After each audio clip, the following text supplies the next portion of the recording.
Gaffer, the FA Cup, it's always a special time, isn't it? You must be really looking forward to Friday night's game. Oh, without a shadow of a doubt, from my early memories of the FA Cup was obviously with Wigan Athletic, in our cup run, then to latterly, you've only got to walk in the building to see a picture of Mr. Whelan holding the FA Cup above his head, in front of the thousands of Wigan fans. So, of course, it has a special place in the club's history and also the history of, English football. You mentioned your time with Wigan in the FA Cup, but it puts you in a good position to look at how Fylde are going to approach it, because you were in that position yourself as a player. It's a great game for Fylde. It's an absolutely, fantastic game. It's a no-lose situation for Fylde.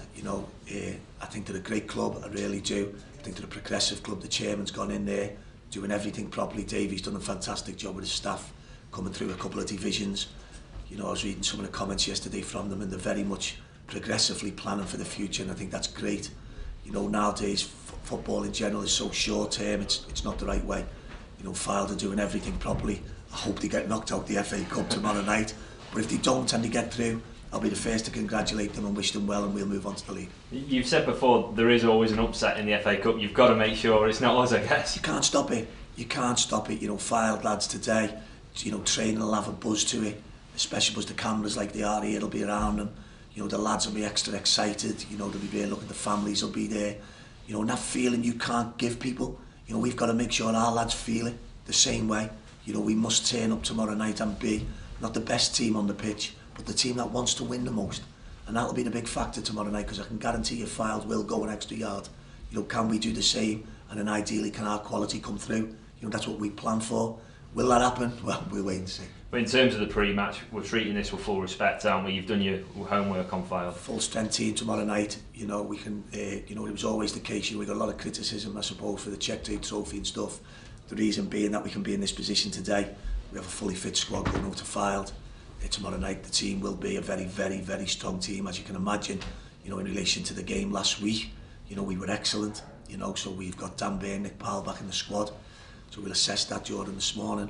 We go there, we want to be in the third round of the cup. We'll give Fylde our utmost respect. Good news on Dan and Nick. Christian coming back next week as well. You don't need to do any business in January now. Don't be telling the chairman that now, come on. No, listen, I've been delighted with the squad. Nowadays in football, as I said, when you have a hiccup, it can be drastic. It's a hiccup. Drastic things only come over a period of how many games? 10, would you say? Every team loses football matches. We're going to lose games. We may lose tomorrow night at Fylde, but we'll wake up Saturday morning top of league 1 by 2 points. That's football. Going forward, we just want to be a good club, a strong club that gets better and moves forward. Sometimes teams are doing that far too quick. If we're to go in the market in January, it's because we believe it will be either one for the future that can make us better, or certainly someone we can bring into the first team squad that'll add some quality. And just finally, a word on Luke Burke. He's been doing well at Fylde, and it's a real shame he can't be involved tomorrow night. It is a shame, because Luke goes out to get experience, and if you ask me really, should he be playing tomorrow night? Possibly he should, because the experience tomorrow night, probably 6,000 people live in front of the cameras, a team from 2 divisions above you coming who are going well. It's great experience for young players, and that's why these lads go out on loan. But the thought of Luke celebrating with Fylde wouldn't sit well with me then, would it? So it'd spoil a good day. That's part of it. That's the club's agreed on that at the start, so we'll all adhere to that. Luke's doing great there. He's enjoying his time at Fylde. It is a great club. Certainly after the game tomorrow night, we'll be wishing Fylde well for their future.